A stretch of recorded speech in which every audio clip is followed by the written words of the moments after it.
Assalamualaikum warahmatullahi wabarakatuh. Saya Kaila Alifarinandita. Saya adalah perawat yang bertugas pada hari ini. Kekurangan saya adalah terkadang saya masih merasa gugup saat berinteraksi dengan pasien. Namun kelebihan saya adalah saya dapat mendengarkan pasien dengan baik, bersikap empatik tanpa menghakimi perasaan pasien. Untuk mengatasi kekurangan saya akan bersikap untuk lebih tenang agar interaksi dengan pasien berjalan dengan efektif. Pada hari ini saya akan bertemu pasien bernama Naisa Febia berusia 20 tahun dengan gangguan bipolar.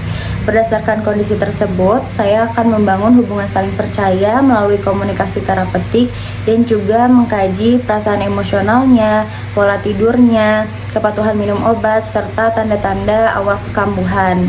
Dan saya juga akan memberikan dukungan emosional serta edukasi sederhana untuk membantu menstabilkan emosinya sehari-hari dengan cara mengajarkan teknik napas dalam dan juga menulis diary. Harapan saya terhadap pasien adalah saya berharap pasien dapat merasa aman dan nyaman selama berinteraksi dan juga pasien dapat kooperatif dan dapat bekerja sama dalam mempertahankan kestabilan emosionalnya sehari-hari dan juga meminimalkan kekambuhan. Selamat sore Kak Naisa. Perkenalkan, saya Kaila. Saya adalah perawat yang bertugas pada hari ini. Sebelumnya saya mau nanya dulu nih, Kak Naisa nyamannya dipanggil apa? Kak Jabu. Kak Naisa aja, baik. Kalau begitu Kak Naisa, tujuan saya di sini adalah saya akan mendengarkan Kak Naisa bercerita dan juga akan membantu Kak Naisa untuk memanage perasaan Kak Naisa sehari-hari agar tetap stabil. Kita akan berbincang sekitar 20-25 menit. Apakah Kak Naisa bersedia? Bersedia. Baik, terima kasih ya Kak karena sudah bersedia. Kalau begitu Kak Naisa mau melakukannya di sini atau di tempat lain? Di sini aja. Oke, di sini aja. Nanti selama berbincang Kak Naisa santai aja, relax aja. Pokoknya semua cerita Kak Naisa akan terjamin kerahasiaannya. Oke, gimana nih perasaan Kak Naisa hari ini? Halo, jadi ya hari ini perasaan aku cukup happy. Hari ini juga dosen aku nggak bisa masuk, jadi aku istirahat hari ini tuh benar-benar full istirahat. Karena aku tipe orang yang gampang habis energi ya, jadi ya aku tadi tidur siang. Tapi kebetulan tadi tuh tiba-tiba musim banget, aku tiba sedih gitu. Oke, aku senang banget sih kalau Kak Naisa hari ini cukup happy. Tapi Kak Naisa tadi sempat mention agak mood swing. Itu kira-kira mood swingnya kenapa? Biasanya aku mood swing itu karena tiba-tiba ingat sesuatu hal yang bikin sedih, terus tadi kebetulan ingat masalah gitu. Jadi aku mood swing. Tapi alhamdulillahnya tadi itu aku gak terlalu lama dan aku bisa ngalamin itu. Jadi aku udah gak mood swing lagi. Oke, berarti tadi ngalihinnya kayak gimana Kak? Karena tadi tuh cepet ya, nah aku nggak terlalu mood swing gimana dan masih bisa aku kontrol. Aku tinggalin mandi aja gitu, aku mandi, aku beraktivitas, jadi aku lupa itu. Makanya aku udah happy. Oke, kalau sehari-hari ini Kak Naisa ada gangguan pola tidur nggak? Gangguan pola tidur, alhamdulillahnya pola tidur aku tuh bagus ya, aku merasa bagus karena aku juga memprioritaskan diri aku gitu. Aku ada waktu tidur siang dan aku juga tidur malamnya juga yang jam 10 tuh udah tidur gitu. Oke, berarti walaupun tidur siang, tidur malamnya nggak keganggu ya? Iya. Oke, berarti itu tuh kalau tidur malamnya kira-kira berapa jam sehari? Aku bisa sampai paling sebenarnya tuh kan tidur 8 jam ya, untuk waktu yang cukup buat tidur. Nah aku tuh bisa 7 jam waktu tidur itu kayak cukup banget gitu loh. Oke, tapi selama tidur Kak Naisa pernah nggak kebangun pas malam-malam? Nah itu sering banget dan hampir setiap hari.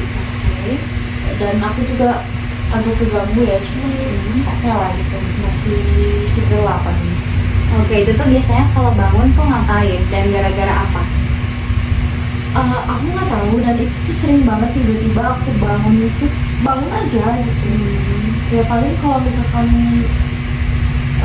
bangun nih, aku ke toilet, bersih lagi terus tidur lagi. Cuman kadang aku butuh waktu buat aku bisa tidur sampai aku.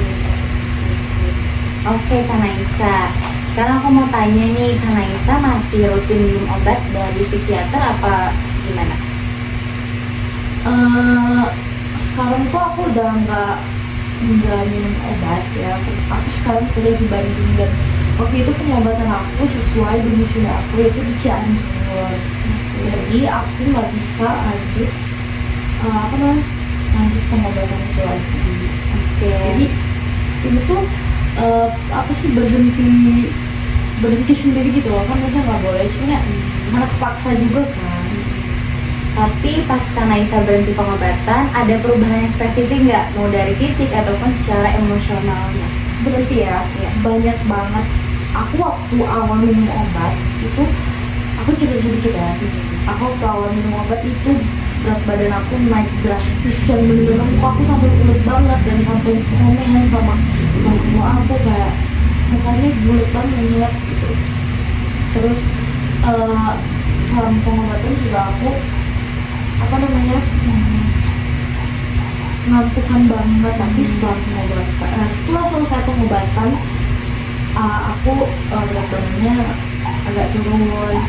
Terus juga nah ini yang aku rasain ya, itu efeknya setelah berhenti pengobatan itu aku jujur lemot banget orang, agak lemot lah ya, nggak lemot banget, cuman beda lah, nggak kayak dulu. Sekarang tuh lemot gitu aku rasanya.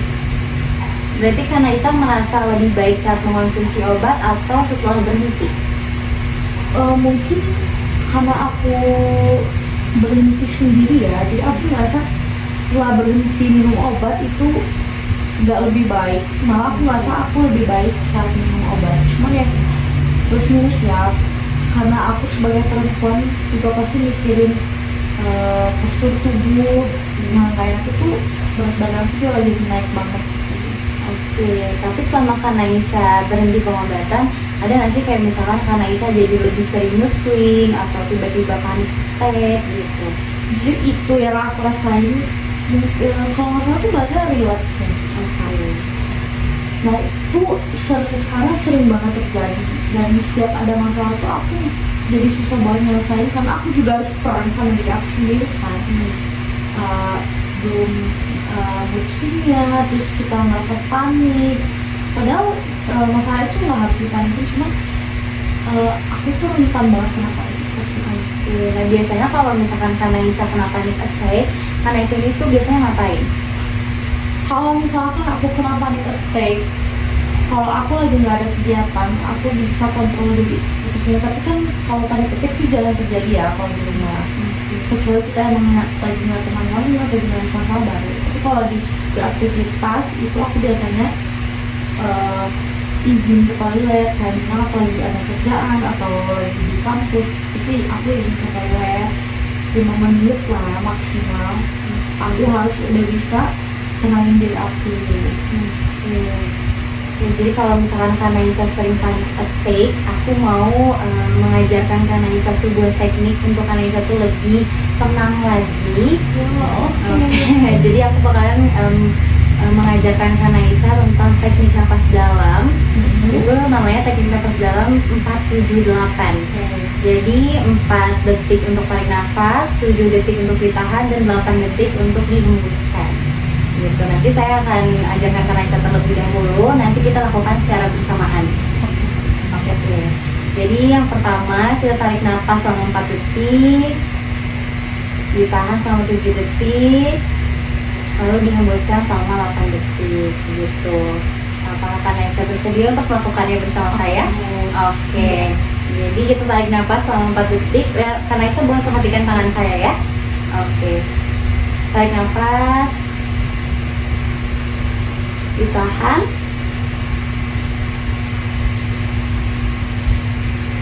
dihembuskan perlahan.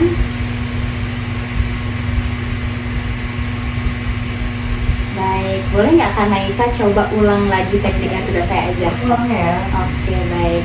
Tarik nafas,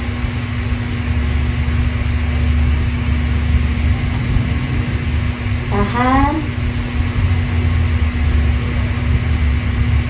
hembuskan secara perlahan. Oke, bagus sekali. Nah, selain tarik nafas dalam, saya juga akan mengajarkan Kak Naisa untuk menulis diary. Jadi nanti setiap Kak Naisa sedih, Kak Naisa marah, Kak Naisa bingung, Kak Naisa boleh catat aja perasaan Kak Naisa di buku diary gitu.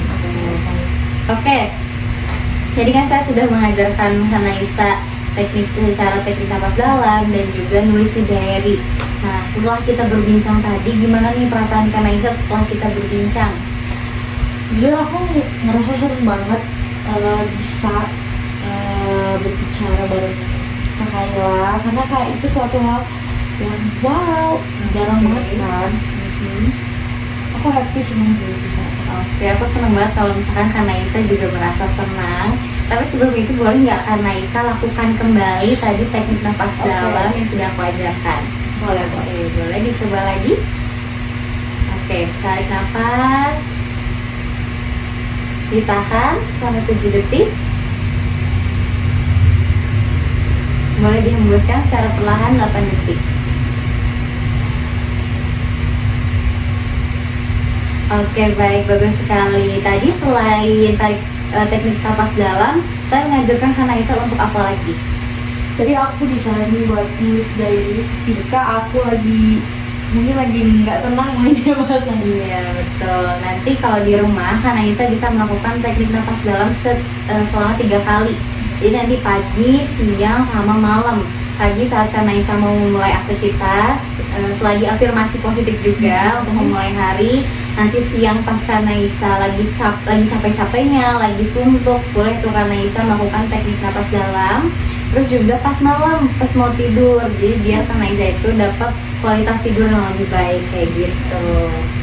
Nanti Kak Naisa juga bisa nulis diary. Pokoknya Kak Naisa harus memperhatikan kualitas tidurnya, terus juga menjaga kestabilan emosinya gitu ya Kak Naisa.